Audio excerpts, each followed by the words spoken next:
పూర్వం హంసలదేవిని ఒక రాజు ఏలుతూ ఉండేవాడు.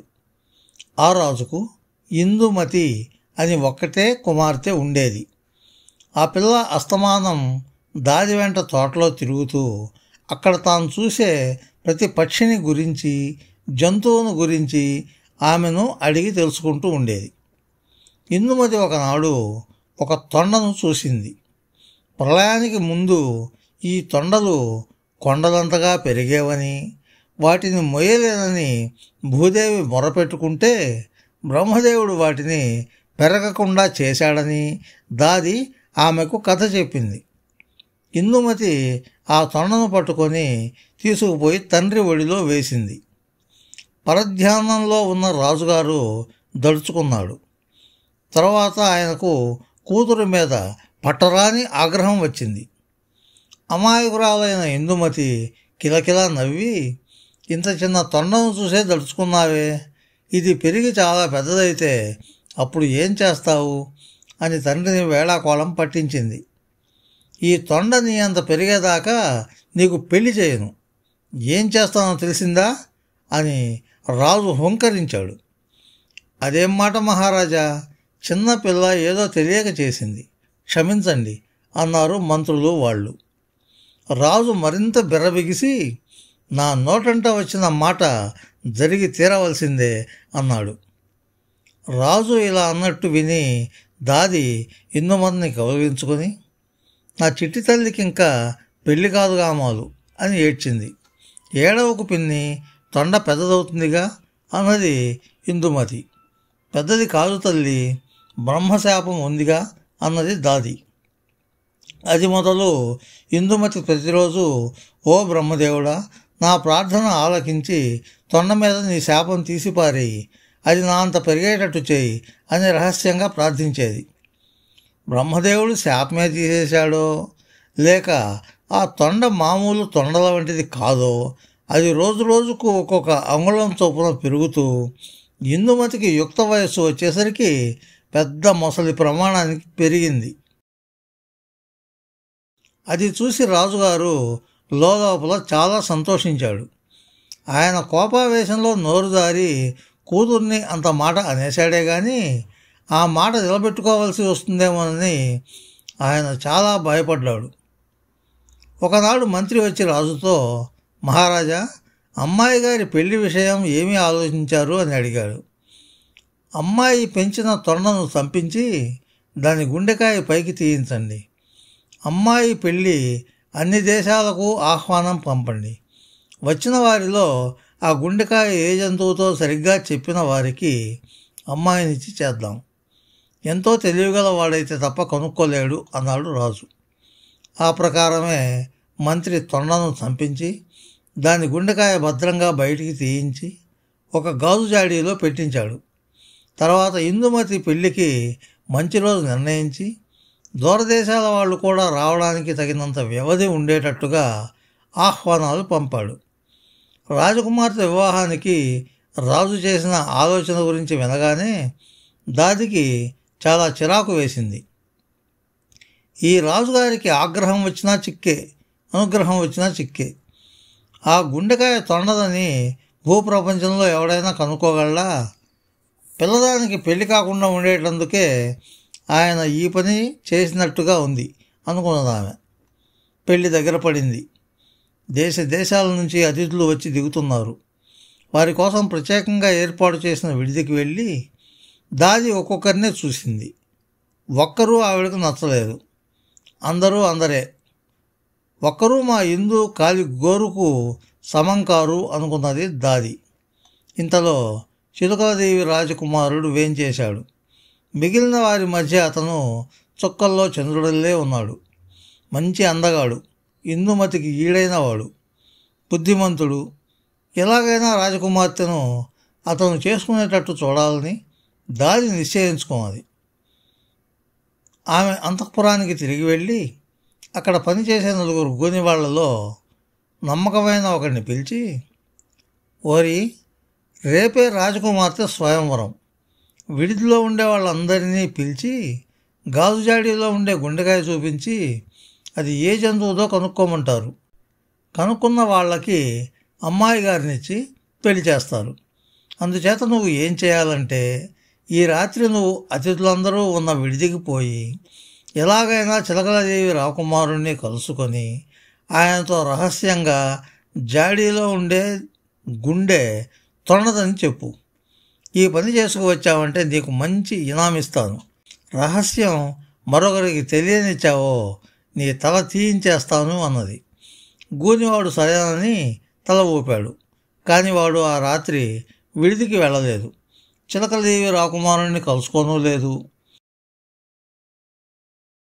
అంతమంది అతిథుల్లో ఆ రాకుమారుణ్ణి పట్టుకొని ఎవరికీ తెలియకుండా ఈ రహస్యం చెప్పడం చాలా కష్టమైన పని. అది కూడా కాక గూనివాడికి దుర్బుద్ధి పుట్టింది. రాజకుమార్తెను పెళ్లాడడానికి అవసరమైన రహస్యం తనకు తెలిసినప్పుడు దాన్ని మరొకరికి చెప్పడం దేనికి? ఆమెను తానే పెళ్లాడవచ్చుగా. అందుచేత వాడు ఆ రాత్రి విడిదికి వెళ్ళడానికి బదులు ఇంటికి వెళ్ళి పడుకొని హాయిగా నిద్రపోయాడు. మర్నాడు అతిథులందరూ రాజభవనానికి వచ్చారు.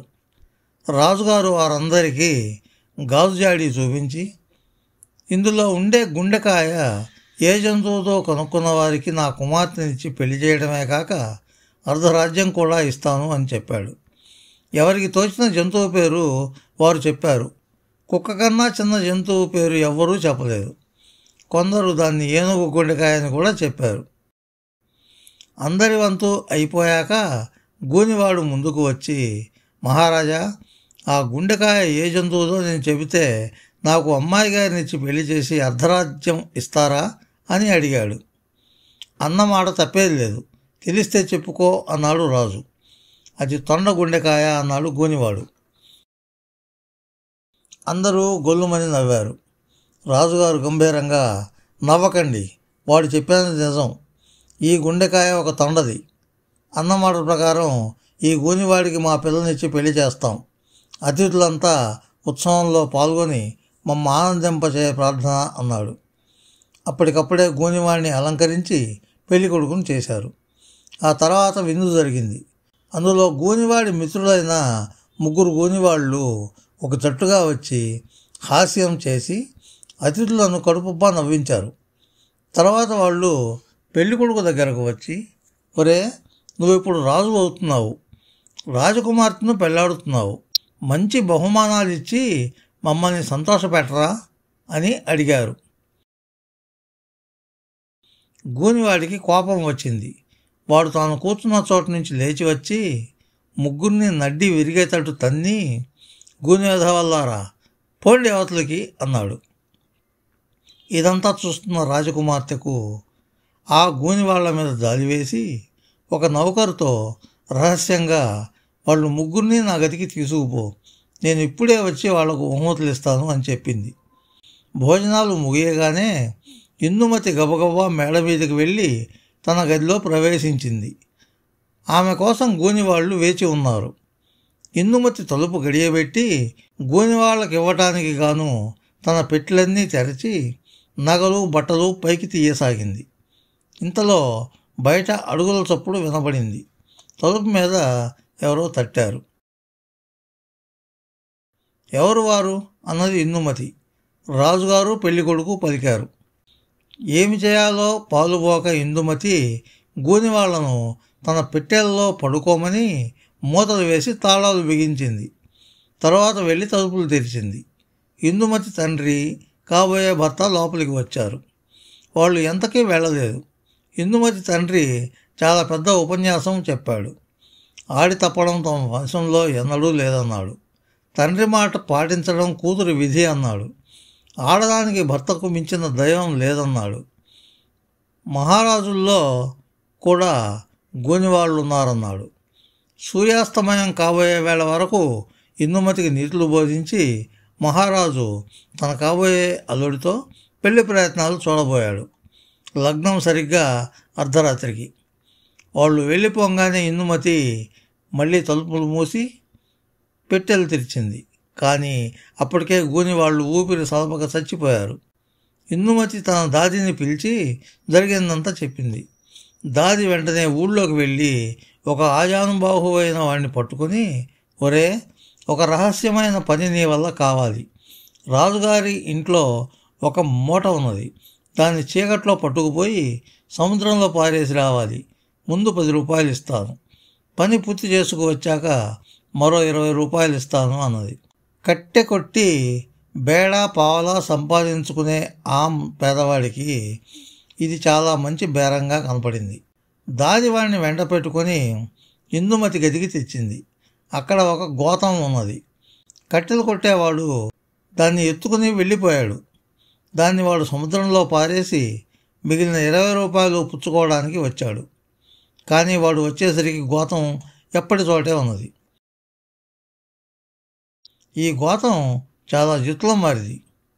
నిన్ను ఏమార్చి తిరిగి వచ్చింది. ఈ మారైనా మోసపోకుండా దీన్ని సముద్రంలో పారేసిరా అన్నది దాది.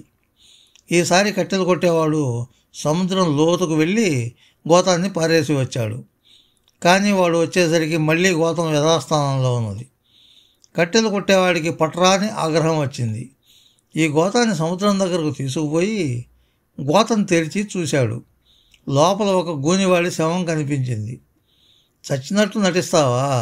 నీ జిత్తులు నా దగ్గర పారవు అంటూ శవాన్ని గోతంలో నుంచి పైకి లాగి తన చేగొడ్డలతో ముక్కలు ముక్కలుగా నరికి సముద్రంలో పారేసి, ఇక రా, నీ ప్రజ్ఞ తెలుస్తుంది అంటూ ఖాళీ గోతం భుజాన వేసుకుని తిరిగి వచ్చాడు. వాడు రాజకుమార్తె గదికి వెళ్ళే మెట్లెక్కబోతుండగా వాడికన్నా ముందు మెట్లెక్కుతున్న గూని పెళ్లి కొడుకు కనిపించాడు. హారి నీ కడుపడక, ముక్కలు ముక్కలుగా చేసినా మళ్ళీ బతికి వచ్చావా? చూడు నేను ఈసారి ఏం చేస్తానో అంటూ కట్టెలు కొట్టేవాడు మెట్ల మీదుగా పరిగెత్తి పెళ్లి కొడుకును పట్టుకుని గొంతు పిసికేసి గోతంలో కుక్కి తీసుకుపోయాడు. తర్వాత వాడు ఇంటి పక్కనే చితి పేర్చి దాని మీద గూనివాడిని గోతంతో సహా బూడిద చేసి ఆ బూడిదను సముద్రంలో కలిపి జామున్నర పొద్దుపోయి తిరిగి వచ్చి దాదితో, అమ్మగారు చాలా శ్రమపడ్డాను, మంచి బహుమానం ఇప్పించండి అన్నాడు. ఇంతసేపు ఏం చేశావు అని దాది ఆశ్చర్యంగా అడిగింది. ఆ గూని కుంక 3 సార్లు పారేస్తే 4వసారి నాకన్నా ముందు తిరిగి వచ్చాడు. జరీ బట్టలు కట్టుకొని కులుకుతూ మెట్లెక్కి రావడం చూశాను. వాణ్ణి 4వసారి పట్టుకుపోయి ఇంత బూడిద చేసి సముద్రంలో కలిపేసి మరీ వచ్చాను అన్నాడు కట్టెలు కొట్టేవాడు. ఈ మాటలు వినగానే దాదికి ఇందుమతికి కలిగిన ఆనందం అంతా ఇంతా కాదు. దాది వాడికి ఒక వరహాల మూట ఇచ్చింది. రాజకుమార్తె తన మెడలో ఉన్న ముత్యాల హారం ఇచ్చేసింది. 1000 దండాలు పెట్టి వాడు వెళ్ళిపోయాడు. ముహూర్తం దగ్గర పడుతున్నది. గూని పెళ్లి కొడుకు జాడలేదు. దాది వెళ్ళి రాజుతో, మహారాజా, పెళ్లి కొడుకు జాము కిందట మెట్ల మీద నుంచి పడి నడుము విరిగి చనిపోయాడు. అందరికీ తెలిసిపోతుందని నేను వాడిని రహస్యంగా దహనం చేయించాను. ఈ మాత్రానికే అమ్మాయి పెళ్ళి ఆగవలసిన అవసరం లేదు. చిలకలదేవి రాజకుమారుడికి ఇచ్చి పెళ్లి చేయండి, ఈడు జోడుగా ఉంటుంది అని సలహా ఇచ్చింది. రాజు ఆ ప్రకారమే చేయడానికి సమ్మతించాడు. ముహూర్తానికి పెళ్ళి, తెల్లవారి అర్ధరాజ్యాభిషేకం వైభవంగా జరిగాయి.